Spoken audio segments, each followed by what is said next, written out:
OBC जनआक्रोश यात्रेचा दुसरा टप्पा आजपासून लक्ष्मण हाकेंच्या नांदेडमध्ये रॅली। मोठ्या संख्येने ओबीसी बांधव राहणार उपस्थित। मुंबादेवी कॉरिडॉरला आदित्य ठाकरेंचा विरोध। ही जागा बिल्डरच्या घशात घालण्याचा डाव। आदित्य ठाकरेंचा सत्ताधाऱ्यांवर गंभीर आरोप। राज्यात काही जिल्ह्यात मुसळधार पाऊस पडण्याची शक्यता। कोकण आणि मध्य महाराष्ट्रात येलो अलर्ट जारी।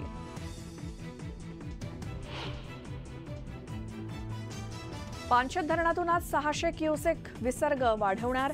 नदीपात्रात न उतरण्याचं आवाहन।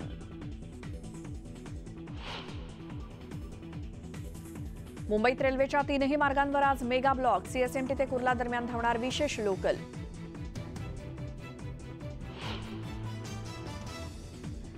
हत्याकांडाच्या घटनेनं उरण पुन्हा हादरलं। जासई गावात प्लास्टिकच्या गोणीत आढळला महिलेचा मृतदेह। पोलिसांकडून ओळख पटवण्याचं काम सुरू।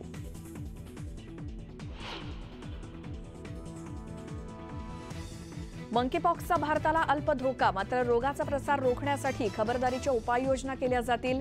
केंद्रीय आरोग्य मंत्र्यांचं स्पष्टीकरण।